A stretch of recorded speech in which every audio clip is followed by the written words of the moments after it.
Amigos e amigas, estamos começando a live.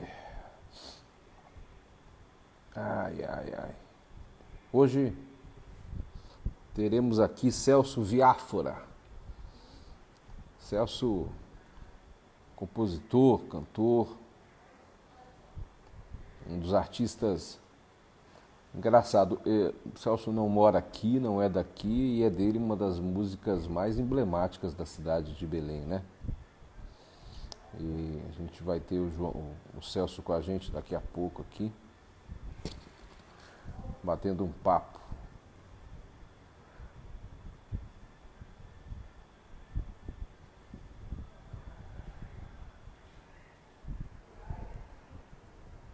Esperando ele entrar. Daqui a pouco ele entra. Vamos ver.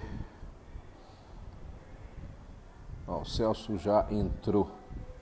Já está aí.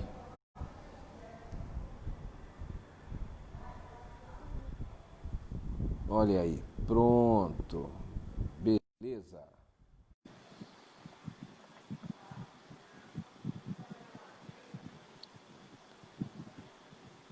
Olha aí, Celso. Aí. Não é que deu certo? Eu fico toda É vez que dá incrível, né? certo. Toda vez que dá certo, eu fico tão surpreso com isso, cara, porque é um negócio como é, parece tão distante do nosso tempo, né?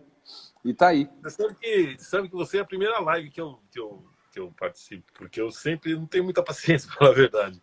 Porque sempre Cara, tem um problema que cai a internet. A internet agora, não sei se porque está todo mundo em casa usando demais, é, e ela está intermitente, para tocar é difícil.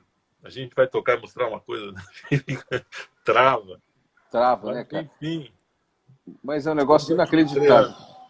Como é que é possível, né? Hoje em dia, duas pessoas conversarem ao vivo, uma num canto, outra no outro, né? Isso sempre me deixa muito impressionado, viu? Fico besta com isso. Mas dia desses eu vi, Celso, você estava, o meu amigo Soneca me mandou uma foto de uma conversa coletiva aí. Tava você, tava o Pasquale, quem mais? Nilson Chaves estava lá. Sim. Uh, Marcos Quinan. Marcos Quinan, isso, ele mandou só para ficar com inveja daquele negócio lá. Ele mandou, você estava lá num papo coletivo. É, Você sabe que isso aí é o seguinte: todo sábado eu ia de manhã andar na Paulista e na volta eu passava no meu boteco ali e tomava 2 cervejinhas antes de. Eu e um amigo, grande amigo Marquinhos e o Soneca. Aí, assim, todo domingo ficou essa história. Quando teve o negócio da quarentena, a primeira coisa que a gente fez foi: não podemos quebrar a tradição.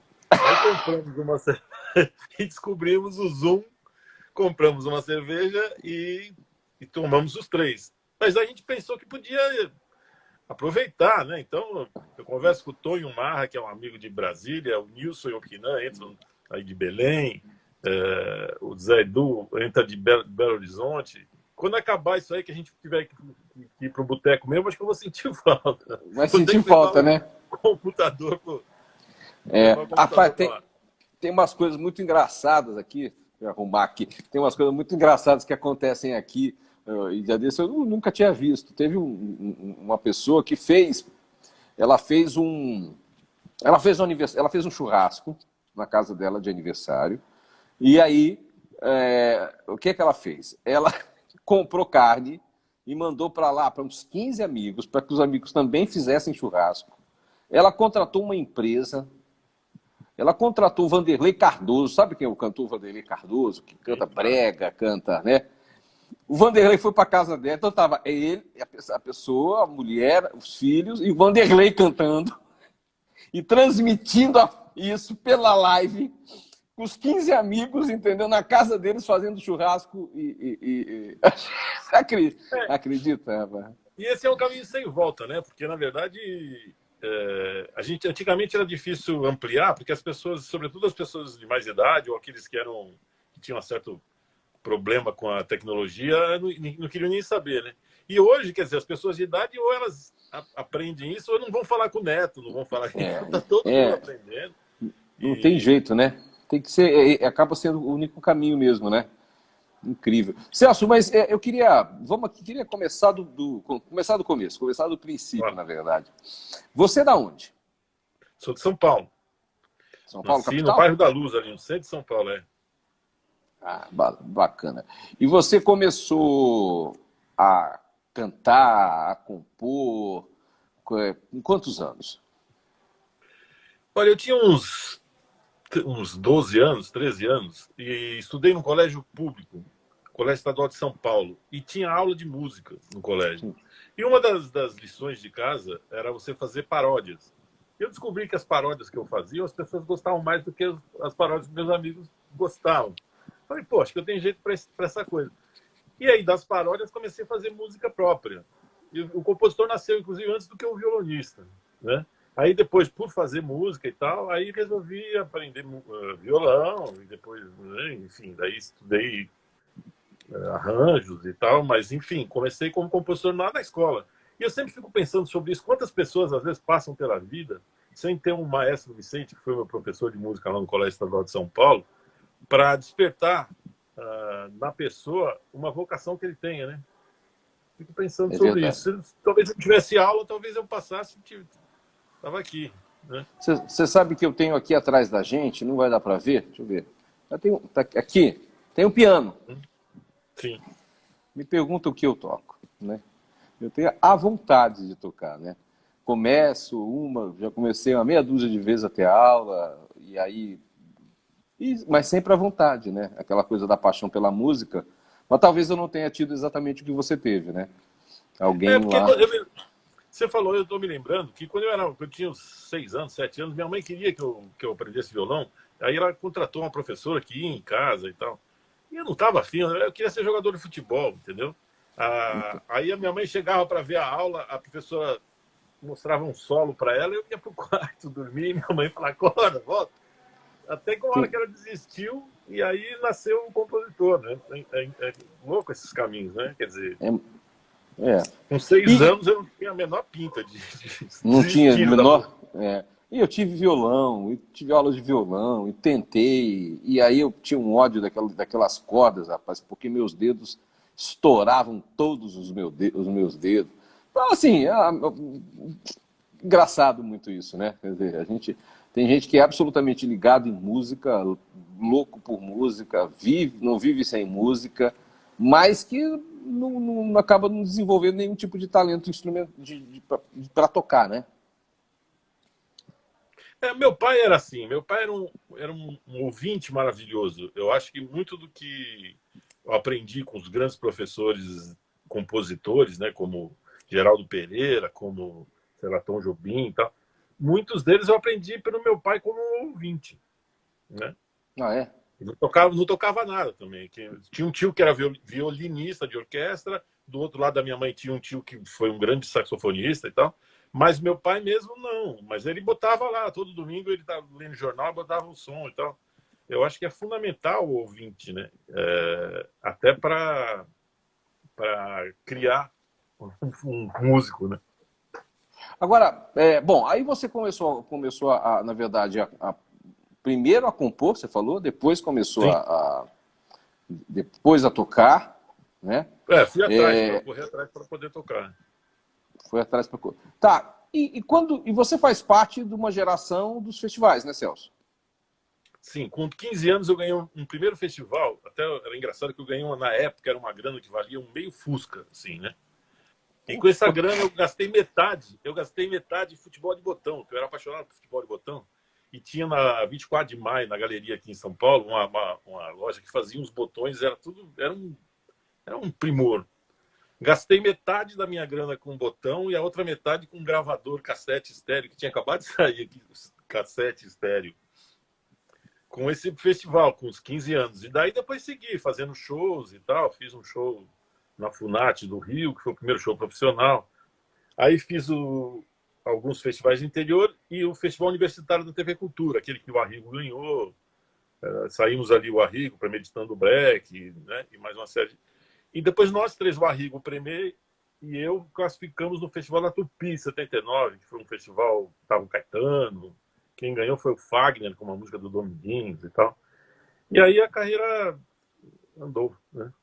E que horas que o Belém e o Pará entra na tua vida? Porque você tem... eu sou do interior de São Paulo, de Rio Claro, e estou aqui há 20 Sim. anos. E quando eu cheguei, tinha uma época que tinha os bares daqui tocavam, tinha muita música ao vivo em bar, né? E os amigos me levaram e tinha algumas músicas que eu nunca tinha escutado na minha vida, né? E que quando começavam a tocar, era assim, 30, 40 pessoas dentro de um bar cantando, né? Olhando Belém, enquanto uma canoa desce um rio, todo mundo cantando. Uma música como essa, por exemplo. Né? E era um negócio que... como é que surgiu Belém, o Pará, na sua vida? Nos festivais eu conheci o Nilson Charles e o Vital Lima. Aí teve um edital para outro show na Funarte no Rio, e eu fui classificado nesse edital. E eu podia escolher quem ia cantar comigo. Eles me sugeriram, na época, tinha Zizi Posse, tinha o Barramai, todo mundo começando e tal. Eu falei, não, eu quero fazer com 2 amigos meus. E aí os caras, não, mas eu falei, não, eu não ganhei o edital, não posso escolher. Aí fizemos o Nilson, o Vital e eu na Funarte do Rio. O Vital estava morando lá, o Nilson também. E aí eles me convidaram para vir para Belém, e eu vim achando, né, conhecia, a gente já tinha iniciado a carreira, mas não era assim completamente conhecido lá embaixo, né? Aí quando eu cheguei em Belém, o Nilson Chaves e o Vital Lima eram umas autoridades, né? Eu falei, pô, foi um susto e tal, eles já, o disco deles já tocando e tal. E aí nós fizemos um show no Maracaibo e depois no Margarida. E eu coloquei o Não Vou Sair, que a gente tinha acabado... Aliás, tem uma história antes. Em 88, eu participei de um festival em São José do Rio Pardo, que era um dos maiores festivais do Brasil na época, e o Nilson e o Vital cantaram comigo Não Vou Sair. Eu ganhei o festival. O Nilson ficou em segundo com Toca Tocantins e tal. E achei aquela coisa de uma generosidade. O Nilson me emprestar a voz dele para eu ganhar dele. E o Vital, mesma coisa, né? E por isso que quando a história do Rio, eu falei, pô, aqueles caras são legais, eu vou fazer com eles. E aí eles me chamaram para ir para Belém. E lá a gente estreou o Não Vou Sair. Eu lembro que o Não Vou Sair era a segunda, era a terceira ou quarta música do show, porque eu estava estreando e tal. E ela foi assim, na hora, daí até o Nilson me chamou e falou, Celso, pô, aquela música, vamos botar ela mais pro fim, porque ela no começo já tá... E aí foi essa coisa, como Não Vou Sair.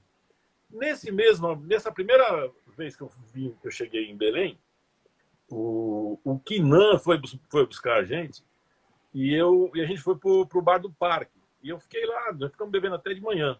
Quando eu cheguei no hotel, que era no Sagres, ali, que eu abri a janela e vi do outro lado um fiapinho, né, da Baía do Guajará, me veio a ideia. O sol da manhã rasga o céu da Amazônia, eu olho Belém da janela do hotel, as aves que passam fazendo a Amazônia, mostrando para mim que a Amazônia sou eu.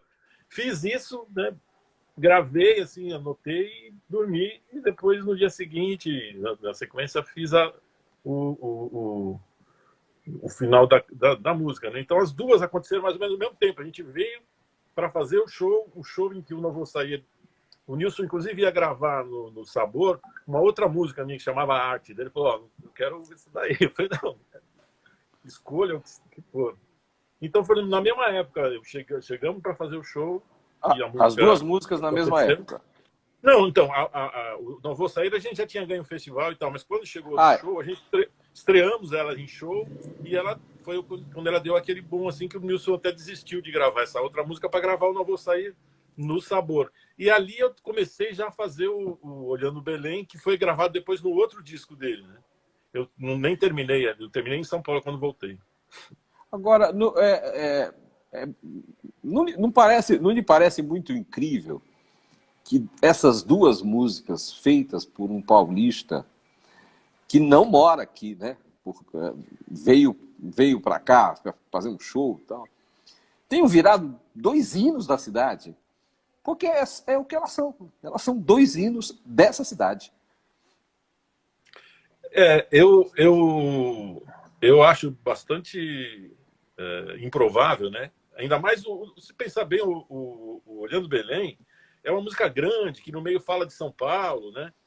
Eu acho que o dono de gravadora fala, não, isso aí não vai, isso não vai tocar. Isso não, é aquele tipo da música que o produtor ia falar, não, grava essa que não vai tocar. Mas eu acho que isso tudo também é fruto. A primeira vez que eu cheguei em Belém, eu dei uma pirada, assim. Eu falei, pô, tem alguma história nessa cidade aqui comigo que eu não sei para quem acredita se são vidas passadas ou se é intuição de vida futura. Eu tenho uma Samaúma ali do outro lado ali que toda vez que eu vou para Belém eu tenho que cruzar o rio e ir lá abraçar. Isso me reforça, né? Eu brinco que eu só me senti compositor de música popular em Belém, né? Porque um compositor de música popular só é compositor de música popular se as pessoas cantarem a música dele. Eu falo que Claro. antigamente eu era uma espinha de bumbum, só eu sabia que existia. E depois de Belém, as coisas. Então, Foi eu aqui acho que que foi, é um amor que foi aqui, eu tenho uma afinidade muito grande. Não sei o que acontece, eu não sei o que é. foi aqui que você viu a tua música, uma música tua, ser cantada pelas pessoas pela primeira vez? Sim, aquelas coisas daqueles shows do Nilson de 10 mil, 15 mil pessoas. Eu até fui fazer uma entrevista outro dia, os caras falaram, você ganhou muito dinheiro com Não Vou Sair? Eu falei, muito, rapaz. Você sabe quanto que é uma terapia, um psiquiatra e tal. Sempre que a autoestima estava baixa, eu ligava, Nilson, tem um showzinho aí, estou indo para aí, vou dar uma canja no Não Vou Sair para subir a autoestima. Incrível, né, cara? Incrível. E é o que eu falo, essas músicas, a minha experiência foi exatamente assim. Eu saí, fui para um bar, começou a tocar uma e as pessoas levantaram, começaram a cantar, e eu nunca tinha escutado. Outra, levantaram, começaram a cantar. Aí na outra semana eu fui no outro bar, a mesma coisa, na outra eu falei, peraí, caramba, deixa eu descobrir de onde vem esse negócio, né? E nos shows, aquilo também, quando não é só quando o Nilson canta, né? E o incrível, né, Celso, é isso. Vários cantores paraenses gravaram as duas músicas, né? Eu brinco que são minhas garotas de Ipanema, né? Assim, tem o maior número de gravações, né? É, né? E ela é engraçada porque, como ela não correu na grande mídia oficial de Globos e de não sei o quê, né? Então, ela sempre inesperado. Ela foi uma carta que o Nilson mandou sem destinatário, né? E, de repente, eu estava em alguns lugares assim me deparava com ela. Aconteceu uma vez numa estrada no interior de São Paulo, quase no Mato Grosso, as pessoas cantando, aí tinha um cara cantando no restaurante, né? Aconteceu isso no Rio Grande do Sul, né? E no Nordeste, muitas vezes. Então, é sempre surpreendente, porque você fala, chegou aqui, né? É, É barato isso. É incrível. uma alegria imensa, né? Uma sensação de que valeu a pena. Eu acho que deve ser uma alegria imensa mesmo, porque e aquilo que eu lhe falei, aqui nessa cidade, essas músicas viraram hinos mesmo. Elas representam essa cidade, aquela coisa de que você percebe, não só as pessoas cantam, mas elas se emocionam mesmo, sabe? Elas cantam com orgulho, né? É um orgulho, né? Como se aquela coisa da minha terra, né? Que time você torce, Celso? Sou corintiano, assim. Então pronto. Então é tipo orgulho corintiano. Eu ia falar isso, mas eu falei, pô, vai ver que ele é palmeirense. Não, e tem outra também. E o primeiro Mundial lá de 2000, eu estava em Belém. Assisti aí na casa do Mapio e depois saímos para comemorar. Belém sempre teve na minha vida, assim, é muito engraçado essa história, entrelaçado assim. Foi uma coisa que eu intuí de cara. Quando eu cheguei, quando eu olhei do avião, falei, nossa, isso aqui vai ficar para sempre. É um negócio diferente mesmo, né? Porque você vê uma selva enorme, com rios, né, que parecem cobras, né? E não acaba, e de repente você vê uma cidade, né? É uma sensação diferente mesmo olhar Belém, né? Eu acho que esta música reflete muito isso. Agora, Celso, uma vez eu fui assistir um show teu e você estava cantando com o Ivan Lins, né? Vocês estavam fazendo um show juntos. E foi um show muito lindo. Você não deve lembrar, mas eu te entrevistei ali no Sesc da Doca, e com o Ivan também. Foi um show maravilhoso ali, né, que vocês fizeram. E você criou também, estou falando do Ivan para a gente começar a falar um pouco dos personagens que você começou a conviver, a compor, a trabalhar junto, né? Eu quero que você fale um pouco dessas pessoas para mim. O Ivan, a gente tem hoje umas 50 músicas de parceria, né? Fizemos um disco só com canções nossas e tal. O Ivan foi, assim como o Nilson, uma pessoa a quem eu devo muita coisa, né? Porque foi o primeiro... a gente se encontrou uma vez com o Ivan começou o seguinte, a gente se encontrou uma vez no Sesc Pinheiros, não, Sesc Pompeia, né? E havia o Mauro Dias, que é um grande jornalista do estado de São Paulo, né? Ele veio e falou, Ivan, e tal, me apresentou para o Ivan, e o Ivan ele começou a fazer um texto, pô, tô te procurando, porque eu queria te conhecer e tal. E o diretor errou, esse texto era o meu texto. Daí nós começamos saímos dali, fomos jantar juntos e tal, e combinamos de começar a fazer uma parceria e tal, não sei o quê. E aquilo ficou. Quando chegou um pouquinho antes do Natal, eu não lembro exatamente o ano, ele me ligou e falou, Celso, eu vou fazer um disco de Natal, você tem alguma música de Natal? Eu não tinha nada, não tinha nenhuma. Eu falei, não vou perder essa. Eu falei, pô, eu tenho, Ivan, eu só preciso achar aqui, você me dá uns dias para eu achar e tal. Aí, você foi fazer correndo a música? Eu falei, vou só dizer que qualquer coisa eu falo que eu não achei, né? E aí ficou uma semana depois, eu fiz o Papai Noel de Camiseta, que é uma música. E aí me liga o Nelson Aires, que tinha sido meu professor de arranjo e tal, e ia fazer os arranjos do disco do Ivan.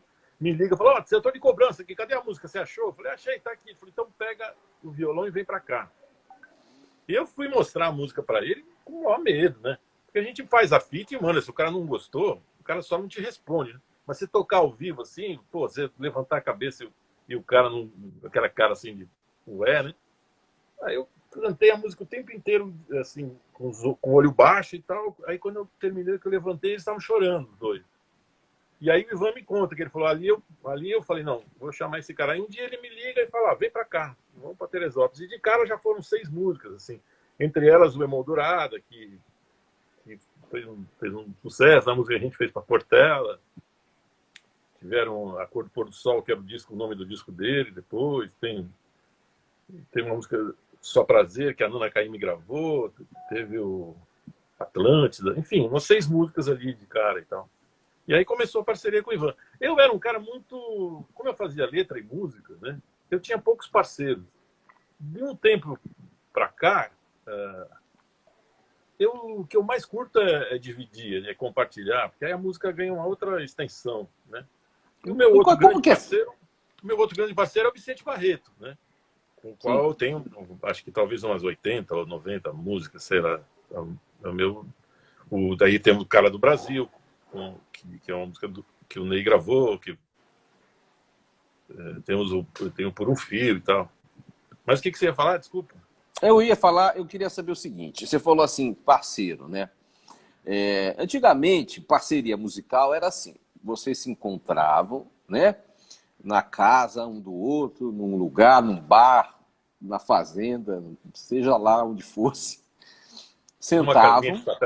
Uma casinha de sapê, sentavam, né? E aí começava a dedilhar o violão, tinha um verso na cabeça, e aí aquilo ia indo, pum, tá, beleza, saía a tal da música. Eu já vi várias entrevistas em que as pessoas dizem que hoje, na época, isso antes de Covid, né? Agora é 100%, mas já antes do Covid, as pessoas já falavam isso para mim, não, porque a gente compõe pelo celular, pelo WhatsApp. Eu fico assim imaginando. Eu queria que você me explicasse, me desse assim o caminho de como é uma composição pela internet, pelo WhatsApp, pela rede social, eu sei lá. Como é esse negócio? Começa como? Quem faz o quê? Como isso viram, entendeu? Qual o processo para isso terminar numa música? Então, existem vários processos. O meu processo mais habitual é o parceiro me mandar a melodia e eu fazer a letra em cima. E, a imensa maioria das minhas parcerias são assim. Inclusive, como eu faço letra e música, eu peço até para o parceiro, se ele souber, para ele escrever a parte para mim, para eu fazer a letra tocando. Porque eu encano que às vezes um acorde não combina com uma palavra, e tal, então eu já vou trocando tudo ali. Eu faço assim com o Ivan, faço assim com o Vicente Barreto, o Vicente mora aqui no meu prédio, no andar de cima. Então é só bater o cabo de vassoura, né? É mais fácil. Eu tenho uma imensa dificuldade de fazer junto. Eu me lembro que fiz o Trocando Figura com o João, o Paulo Garfunkel e o César Brunetti, que era uma música para o disco, a gente tinha que terminar, tinha que fazer para um disco que fizemos juntos, então sentamos e nos impusemos de fazer. A outra vez foi o Hermínio Belo de Carvalho me trancou na sala com Elton Medeiros e uma letra e um litro de uísque. Falou: vocês só saem daí quando vocês terminarem a música. Aí fiz você estava muito bem acompanhado, né?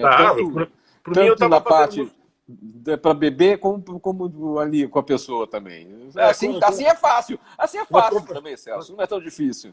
Não, as companhias dessa, por mim, eu estava até agora sem terminar a música. Mas eu tenho uma imensa dificuldade. Eu me disperso, quero ficar conversando e tal. Então, sempre eu pedia que eles me mandassem uma fita cassete, que depois virou um CD, né? E hoje vira um áudio, né? Um MP3 que me manda. Aí o que eu faço? Abro a música, um pouco, coloco essa música na minha cabeça e fico tentando buscar, porque eu acho que toda canção tem uma história nela. Você tem que descobrir qual que é. Se você não descobrir, a letra vai ficar aquela história que a melodia vai para um lado, a letra vai para o outro. Então eu fico dias e dias, às vezes é um inferno na cabeça, eu fico umas 3 ou 4 dias e dias tentando achar qual é o mote, o que aquela música quer dizer, né? E até quando eu acho, daí eu sento e trabalho muito, tocando e fazendo e não sei o quê. E hoje cada vez mais me agrada a questão dos ourives. Assim. Antigamente eu era meio bijuteria, fazia as coisas assim e queria fazer outra. Agora eu quero mais trabalhar e tal. Outro dia eu fiquei com um verso final, com uma música do Guilherme Rondon, fiquei 1 ano e meio doido. Aí um dia o Guilherme me liga me cobrando, falei: pô, tá aquele verso lá no fim, vamos fazer uma coisa, tira aquele verso, a gente termina um compasso antes, assim acaba essa história. Mas eu me dá prazer essa história de ficar entre demonstra ou revela, que palavra que eu escolho? Aí toca demonstra, não, então revela, não, demonstra, e fico ano. Ó, Celso, tem um monte de gente bacana aqui. Primeiro eu quero agradecer a todo mundo que está. Segundo, eu quero pedir que vocês mandem perguntas também, para que a gente possa fazer. Olha, o Soneca está aqui, o nosso Soneca, ele está aqui. Kinan está aqui. O Kinan, deixa eu dizer um negócio para ti. O Kinan tem um dos discos que eu mais amo na minha vida e que eu perdi, entendeu? E que eu tô com o telefone do Kinan um século para ligar para ele e esqueço de ligar. Então, avisar que amanhã não tem jeito, que eu vou ligar para ele dar um jeito de arranjar esse disco, cara. A primeira vez que eu peguei, eu levei ele pro sítio, sabe? E o sítio com aquele rio na frente, com aquela mata em volta. Eu falei: parece uma viagem, né? Mas tem um monte de gente. O Toninho está aqui, o Toninho Silva, a Marina, enfim, tem um monte de gente aqui acompanhando a gente. Mas vocês fiquem à vontade aí para mandar perguntas, para mim poder... O Agenor, a professora Nilce, Marcelo, enfim. As letrinhas também são... A Carol está aqui... As letrinhas são pequenas também, viu, Celso? Eu também acho que elas deveriam ser um pouquinho maior, porque não é todo mundo que consegue enxergar essas letrinhas tão miúdas assim. Ó. Mas está entrando aqui, ó, Rodrigo. Bom, um monte de gente. Então, mandem perguntas para que a gente possa fazer para o Celso. JP Faustino, acho que é isso, está aqui também. Bom, continuando. Tem uma coisa também que eu tenho uma curiosidade muito grande em saber, é o seguinte. Você falou assim, pô, aí a gente vai dormir com aquela coisa na cabeça, né? E E esse coisa na cabeça mesmo, eu fico imaginando que deva ser um devastador aquilo martelando na cabeça e você não conseguir concluir. Aí me lembra ao mesmo tempo isso de Dorival Caymmi, né? Que passava anos. Será que ele passava anos com aquele negócio na cabeça sem conseguir concluir, hein, Celso? Ou aí já era uma malemolência mais baiana? Porque... Eu acho que era sabedoria, né? Porque o Dorival Caymmi, acho que já com 3 anos de idade, ele já era um sábio, né? Hoje eu tenho um pouco essa coisa. Eu vou deixando as músicas, eu já não sofro tanto, não fica mais tanto martelando. Porque fica martelando porque você quer terminar logo, né? Aí você começa a ver que tudo tem o seu tempo, que as coisas não é tão assim, né? E nascendo de parto natural, fica melhor, né? E você evita de ter que dar pontos, né? Então você vai deixando, vai uma paz. E o Caymmi sempre foi sábio de tudo, né? Ali é uma... Hoje, então, a composição é feita de maneira mais lenta, é isso. Hoje é mais tranquila, não é tão assoberbada, não tem aquela urgência em terminar. É isso que você está dizendo. Na verdade, é essa maneira que você compõe hoje. Na verdade, deve ter um repertório para fazer uns 2 discos ou 3 de música inédita. Então, não precisa ter pressa também, né? Na verdade, você fica até com pressa de deixar essas outras todas. Devo ter mais ou menos umas 500 músicas, né? Muita porcaria no meio, mas assim, aquelas que são legais, é legal você fechar ela, deixar ela direitinho, né? Para que, sei lá, amanhã ou depois, se alguém achar, você não passe vergonha depois de morto. Passar vergonha. Fica às vezes vendo...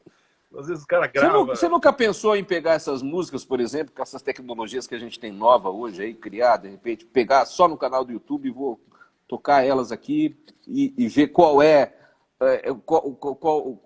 qual efeito ele causa nas pessoas? Isso não poderia ser, de repente, um filtro para se saber que música poderia, vamos dizer assim, eu não gosto dessa expressão, mas eu não consegui encontrar outra, dar mais certo? O Soneca passou o domingo agora, querendo... Não, sexta-feira, porque a gente se encontra sexta e domingo. Soneca, Quinan, o Zé Edu, os amigos todos. E ele ficou até 2 horas da manhã, ele querendo me convencer a fazer umas coisas de violão e voz e tal. É que, pô, estudei arranjo, então eu quero fazer as coisas... Eu estou com um disco novo pronto, já está com um patrocínio, produtor e tudo, já era para ter começado, né? E aí escrevi os arranjos todos, então estou feliz, não vejo a hora de rolar essa coisa. Vai ter umas músicas, uns arranjos de cordas que eu escrevi, que eu até aproveitei, foi o que me salvou um pouco no início da pandemia, que a gente ficava um pouco assustado, meio apavorado, né? E aí aquele pânico que às vezes batia, a música sempre é que me salva, né? Aí eu mergulhava nos arranjos e tal. Mas quem sabe, né? Pegar essas outras que ficaram, até porque não é sempre que a gente vai conseguir fazer um álbum, né? Sim.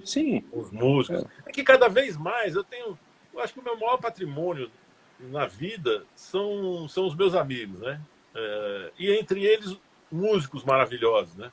Então, fazer um disco também é uma oportunidade de eu compartilhar minha música com esses músicos e ter o talento deles, a sugestão harmônica deles em aqueles momentos e tal.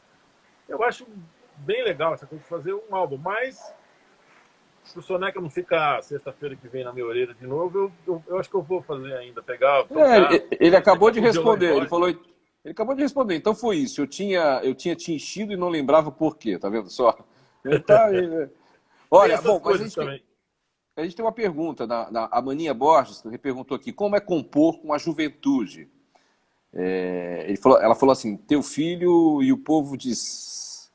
Bom, sim que a seco? 5 a seco, é o grupo do Pedro, meu filho. Ah, sim.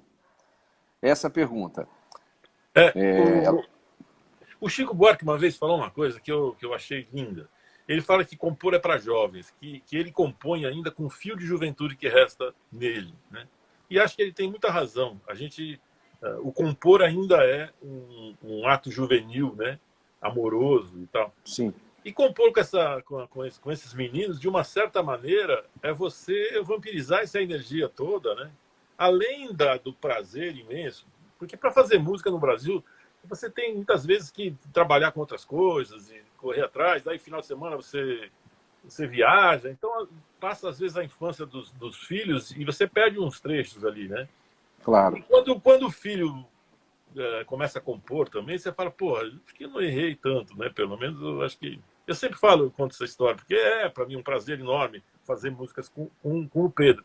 E aí, a partir do Pedro, com o Cinco a Seco, e antes disso com jovens, com as outras gerações, compor para mim hoje é um ato de saúde mental, sabe assim? E quanto mais dividir, melhor, porque a letra que eu faço para o Ivan não é a letra que eu faço para o Vicente Barreto, não é a letra que eu faço para o Rafael Altério, que é meu outro grande parceiro ultimamente, né? Eu sinto uma inveja enorme de quem consegue fazer isso, sabe, Celso? Inveja, porque quando começou a pandemia, e eu olhei, por exemplo, o piano, que eu falei para ti, pô, aí a tecla estava horrível, e eu liguei aqui para a professora Glória Caputo, professora, pelo amor de Deus, me arranja alguém. E ela arranjou um afinador que descobriu que não era só afinar, tinha que mexer. E eu ficava olhando ele e ficava, sabe no que eu pensava? Sempre assim, eu falei, cara, um músico deve ser muito mais feliz do que a gente, né? Porque na hora que a gente está com esse pavor de não poder sair, de não saber o que vai acontecer, ele tem a companhia do violão, do piano. Eu acho isso muito mágico mesmo, né? Quer dizer, é um privilégio, eu acredito, né, para as pessoas que conseguem fazer música ter esse dom, né? Não sei se você vê isso assim. Eu vejo, eu acho que a música sempre está do lado do meu lado, assim, estou falando por mim, assim, né? Do lado do músico, eu acho. E aí você só fica sozinho se você quiser, se você não ouvir o que a música Sim, tem para falar para você, né? sim, é E isso verdade. ajuda, isso é meu Lexotan, é meu Rivotril. É muito bom. Melhor que o Embora meu. embora com a pandemia, às vezes precisa também um tapinha do Rivotrilzinho. Olha, Mas é muito bom. o Maurício Silveira, ele pediu para você contar a história de como você fez a música 2h15. 2h15 estava fazendo um show com o Ivan pelo Nordeste, né? E aí nós fomos fazer em Teresina. E o show terminou tarde, nós fomos para um restaurante e praticamente fomos expulsos do restaurante assim que terminamos de jantar, porque fechava, só tava a gente no restaurante, então a gente ficou até, né, deixar os garçons ali esperando. Aí vai pro hotel e não tinha nada, não acontecia nada. E eu tenho essa coisa de São Paulo que eu amo, né? Por isso é que eu não saio daqui, né? E você, 3 horas da manhã, se você quiser comer uma comida tailandesa, você sai e acha, né?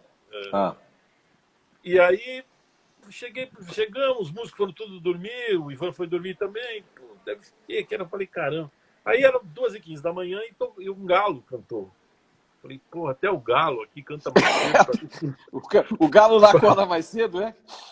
Para ver se empurra a noite para chegar logo o dia para acontecer alguma coisa. Então, aí a gente fez essa música. 2h15 eu ouço cantar um galo, meio empurrando a noite para o sol nascer. Faz um silêncio de ensurdecer. Ninguém para aparecer, saudade dá de você, São Paulo. É uma parceria com o Ivan, a música do Ivan. Ele tinha me dado aquela música naquela hora ali, e aí à noite eu já comecei a fazer a melodia. Bom, outra pergunta é sobre a Deslumbramento, a música Deslumbramento. O Deslumbramento foi uma canção de amor que eu fiz mesmo, do nada, assim. Eu fui... Como é que se faz canção do amor do nada? É amor, assim, é aquela coisa pela mulher amada? Como é? Não, tem muita, ou é aquela coisa... música, tem muita música que você faz para mulher amada, sim. Tem muita música que você faz porque uma história que contaram, de um amor que contaram para você e tal. Essa música, particularmente, o que me moveu a fazê-la foram os acordes da música. Eu achei, tinha umas coisas meio achadas ali que eu não sei o que aconteceu. Alguém mandou para mim, os homens lá em cima mandaram essa, que eu falei, opa... E aí eu me comovi com a melodia. A melodia era uma melodia de amor, né? E de ódio, assim, porque... E aí eu fiz essa canção. Talvez seja uma das poucas canções que eu fiz que tem essa coisa do ódio. Mas é absolutamente amorosa. Mas, bom, aí tem também aqui Hoje ou Nunca Mais, Hoje e Nunca Mais, É outra pergunta, querem saber também como é que foi feito. Bom, Hoje Nunca Mais é uma parceria com o Rafael Altério, né? O Rafael Altério mora numa fazenda onde tem um estúdio da Gargolândia, onde eu eu gravo lá desde do Batuque de Tudo e tal. E hoje é um dos melhores estúdios de São Paulo. Tem muita gente importante gravando lá, de Hermeto Pascoal, enfim, tá todo mundo gravando. E o Rafael é um excelente compositor, né? A gente fez um disco que tá para sair, faz 2 anos que tá para sair, tá pronto, e o Rafael fica enrolando. Mas é um disco só de canções nossas, letras minhas e músicas dele, em que eu escrevi pensando numa visão do mundo da varanda da casa dele, né? E Hoje Nunca Mais é dentro desse contexto também, né? Da coisa dos filhos e tal, porque o Rafael Altério é pai do Pedro Altério, que é o parceiro do meu filho Pedro, né? Certo. Parceiro de música, parceiro no 5 a Seco e tal. Então, essa coisa dos filhos e tal, do tempo, dessa coisa. É muito engraçado que hoje eu tenho meditado muito, sobretudo nessa época agora, dessa loucura toda, né? E muito se fala em meditação, de que você tem que viver o hoje, né? Que o passado já foi, o futuro não chegou. Eu percebi que muitas vezes eu sempre vivia essas coisas de projetos de futuro. O show do Tom Brasil, o show do Canecão, sabe, não sei o que, vai acontecer isso, vai acontecer não sei o que com você, uma turnê para não sei aonde. Coisas até que não eu tô acabam não aprendendo a acontecendo, viver. né? E aí eu tô aprendendo a viver o hoje, né? Só que essa música eu fiz antes de aprender. Acontece muito isso na minha vida. Às vezes a intuição chega primeiro do que a compreensão disso. Eu tenho uma música que se chama Deus de Deus, que ela estava pronta 2 ou 3 anos antes e eu não estava preparado para ela. Quando eu achei, eu tinha até esquecido. E é uma música que eu hoje acho tem uma filosofia que essa coisa de que Deus é um macro, né, e que a gente é parte dele, enfim, essa coisa quântica, enfim. Mas eu fui só entender o que eu tinha escrito completamente, entender completamente e absolutamente anos depois. Olha, o Que Kinan hoje nunca mais é assim. está perguntando para você falar um pouco de Amores Absurdos. Então, o Amores Absurdos foi o seguinte: eu tava um tempo sem compor, né? E aí sentei um dia na frente do computador e comecei a escrever um negócio que eu não sabia exatamente o que era, se era um conto, se era... 10 meses depois eu tinha escrito um livro, um romance, né? Sim. E aí, só que no meio do caminho, o compositor acho que ficou com medo de perder o emprego pro escritor, né? E aí ele voltou. E eu comecei a compor umas músicas e tal. Então, uma hora eu me toquei, eu estava compondo músicas para os personagens, para os eventos que aconteciam no livro e tal. Então, os personagens do livro. Do livro, porque eu estava vivenciando isso, né? E aí, muito engraçado, porque você fica escrevendo um romance, aí sim, você talvez até mais do que a música, porque a música é uma entidade, né? Quando você está escrevendo, você não fica só de jeito nenhum, porque ficam os personagens em volta de você, né? Você vai dormir com os personagens, você vai tomar banho com os personagens, vai correr no parque com os personagens, né? E principalmente quando às vezes você vai... Eu me lembro que no auge que eu estava... No auge do livro eu quebrei o dedo, daí fica a hora daquela história, você vai para o pronto-socorro, aí passa para o médico, passa para não sei o que passa para não sei o que, depois vai para o raio-x, volta para o médico. E aí os personagens ali comigo, fazendo companhia. Então o livro é isso. E aí eu fiz, então, o Amores Absurdos talvez seja eu não lembro, um livro com trilha sonora, né? Porque... Ele é o primeiro livro com trilha sonora. Não sei se tem outros, tem alguns em outros modelos, assim, tal, né? Mas essa quase um filme. E, por sorte, quando eu coloquei as músicas na ordem em que elas aparecem no disco, né, no livro, contou uma história. Então, eu pude fazer o livro e o CD Amores Absurdos.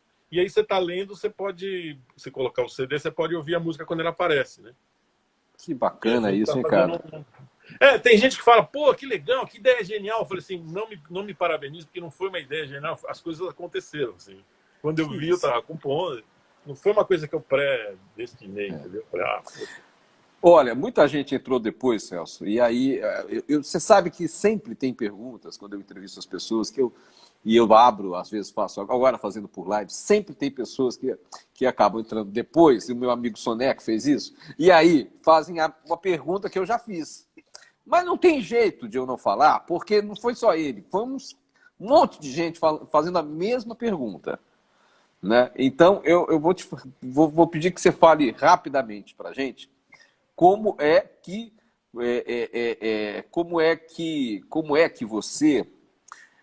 você conheceu o Nilson através de festival, não é isso? Sim, Aí sim, você compôs a primeira música que você compôs, ele gravou, mas você nem conhecia Belém, né? sim. Que Não foi, conhecia. O Não Vou Sair, eu que participei foi a do... música Não Vou Sair. Isso. Participei de um festival, e aí o Nilson estava no festival, ele e Vital Lima. Aí eu convidei eles para cantarem comigo, e eles foram e cantaram. E aí a gente ganhou o festival. Foi uma generosidade muito grande dos dois, né? Porque eles estavam concorrendo comigo, né? E é engraçado como nessa época de festivais eu tenho grandes amigos que permaneceram. Tinha aquela coisa da competição e tal, mas era uma coisa mais para o público. A gente estava ali para criar uma Tava carreira. de boa, é? Para criar Tava, uma tava... carreira, a gente tinha uma ideia, a gente estava, um pouco a gente intuía que a gente estava brigando, não estava brigando por um prêmio, a gente estava ali mostrando para o público e abrindo, tentando abrir uma carreira, né? E aí depois, então, em função disso, para concluir a história, então, para quem chegou, eu ganhei um edital na Funarte, podia escolher um artista para fazer o show comigo, escolhi o Nilson Vital, a gente fez na Funarte, aí eles vieram para Belém, me convidaram, a gente fez um show. Nesse primeiro show foi quando eu escrevi o Olhando Belém, que depois terminei mais tarde, e nesse show Não Vou Sair, que tinha ganho o festival, assim, foi a primeira, a gente sentiu que tinha ali uma história, e o Nilson, que ia gravar uma música chamada Arte Minha, resolveu gravar o Não Vou Sair, para minha felicidade, né? E a música, então, tem essa história toda. Qual é a tua Garota de Ipanema, como você falou? Eu acho que é o Não Vou Sair. É. Eu acho que que tem o maior número de gravações e tudo. E com o Kinan? O que você já fez com o Kinan? O Kinan, a gente ensaiou, a gente tem uma música linda que tá. O Nilson, o Kinan e eu e o Joãozinho Gomes, que a gente fez na Ilha de Marajó, né? E que nós precisamos terminar, chama 100 anos. E tem uma outra que a gente acabou de fazer agora, que é do livro, inclusive, e ele escreveu a partir de uma experiência que a gente teve na Ilha de Marajó, que a gente foi lá para captar coisa para fazer um espetáculo que não rolou, e ele fez um livro belíssimo. E eu tô querendo lembrar o nome dela. Não, me ajuda aqui. Essa é a primeira canção completamente pronta nossa. A gente ensaiou um monte de coisa, fizemos... O Kinan também é meio que nem você agora, na fase atual agora. É meio que nem o Caymmi, né? O Kinan tem um tempo, né? E aí faz umas coisas lindas. Leva um tempo, mas pum, é um negócio lindo, né? Que você... Eu será acho que o Kinan às você... vezes não dorme, cara, porque ele faz muita coisa, né? Ele consegue... Ele é multifacetado em tudo, assim. Eu sou meio bico em muita coisa. Ele vai, não sei o quê, e produz, né? E escritor maravilhoso, e aí compõe, e aí... Pô.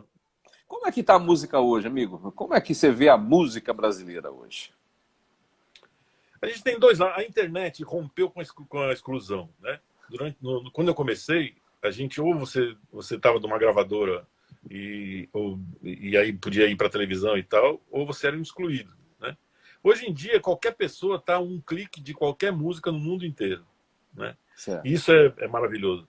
O 5 a Seco, o grupo do meu filho, tem 500 mil seguidores, tem uma carreira sólida, bota 10 mil pessoas, 3 mil pessoas, dependendo, lotam os teatros que faz, e nunca apareceram na Globo, né?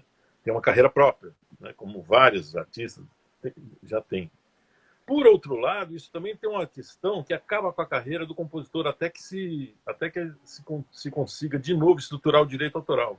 Porque quem faz show como a gente e tal, você põe a música, as pessoas baixam de graça e tal, e aí as pessoas ouvem, e aí você faz show em função disso. Mas aquele compositor, aquele que fica em casa lá, né, que canta mal, enfim, A questão dele essa carreira ela tem que ser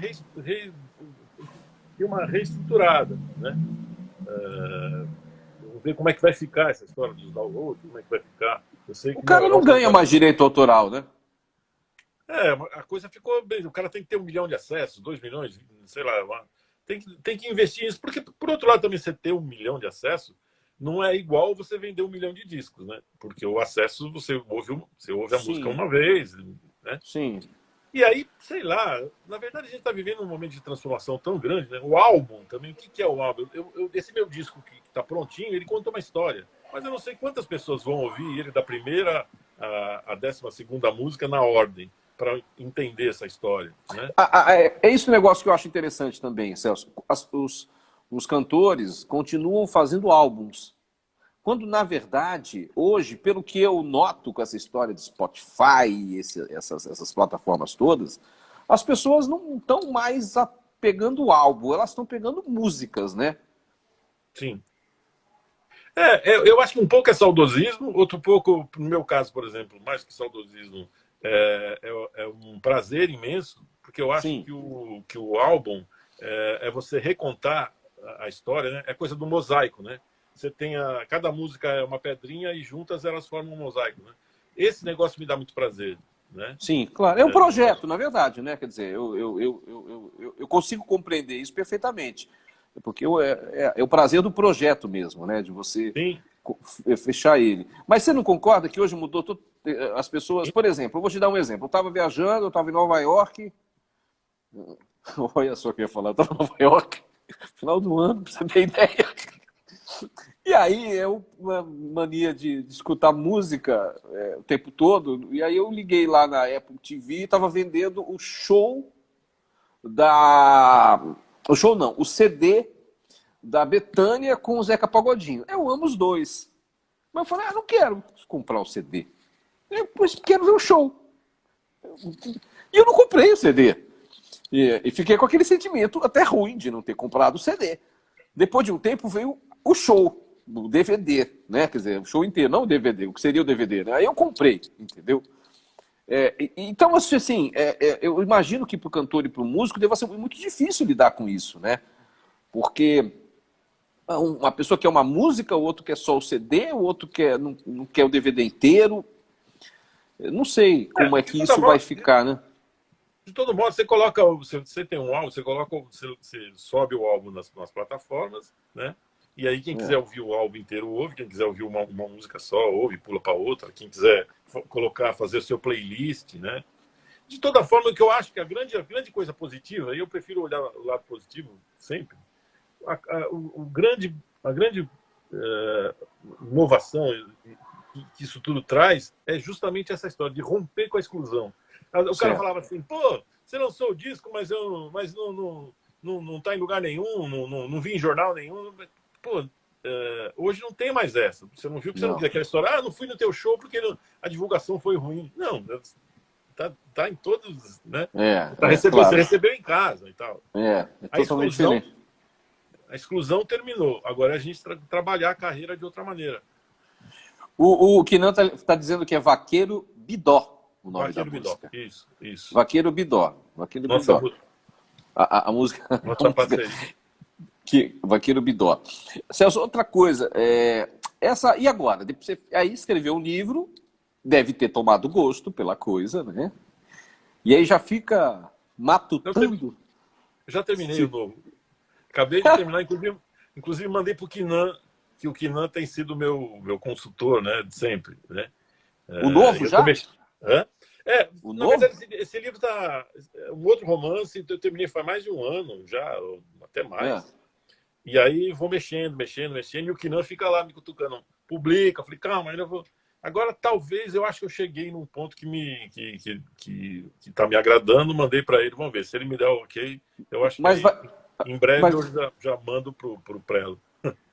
Mas vai vir também com a história da música também, da trilha sonora? Bom, não, Celso, tem que vir, porque essa ideia é genial. Quer dizer, você falou que não foi uma ideia, mas de qualquer maneira, hoje ela se tornou uma realidade. Então a realidade aí que você...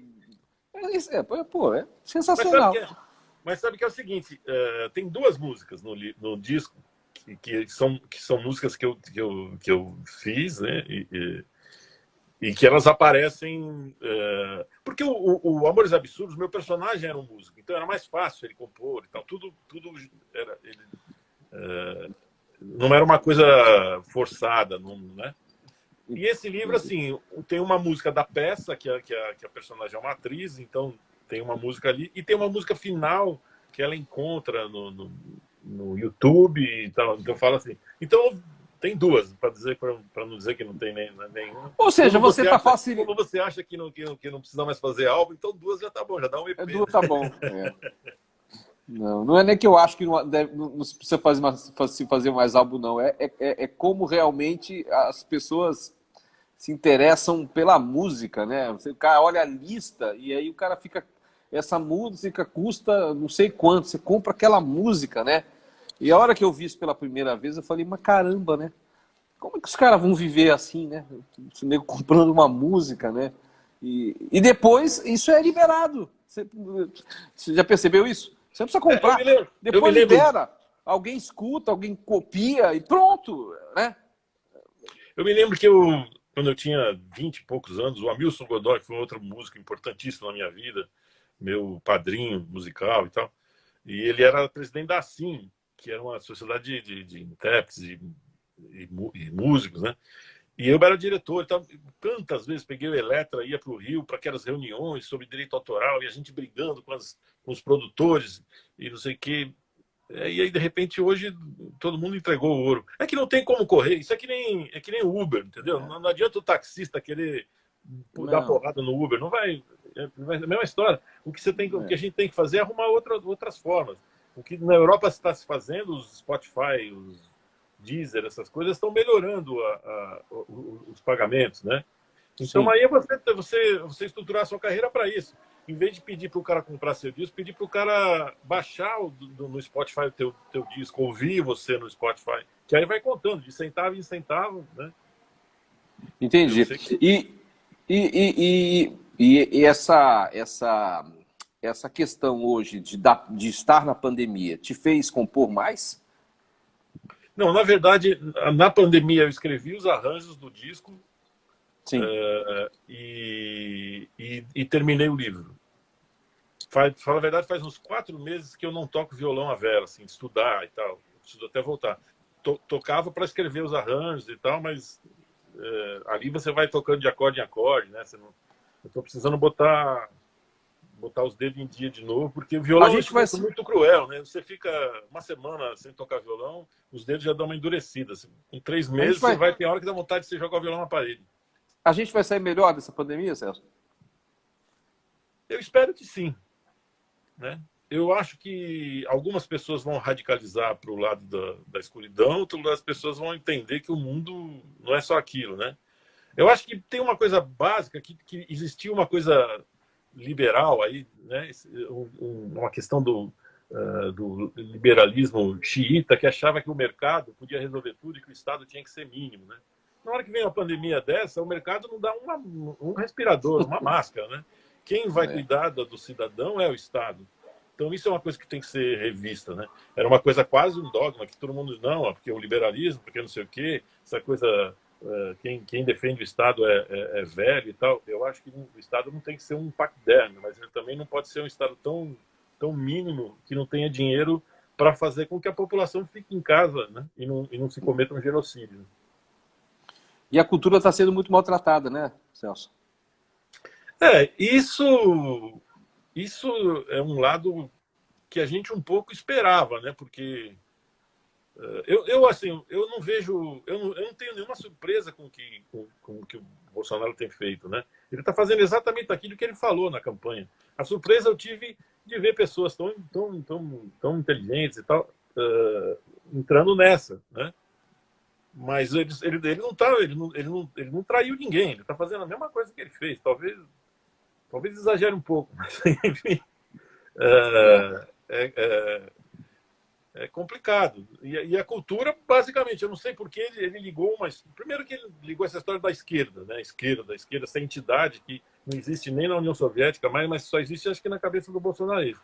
a esquerda, a esquerda, a esquerda. E aí liga a esquerda, esse inimigo que tem que ser destruído, com a arte, com a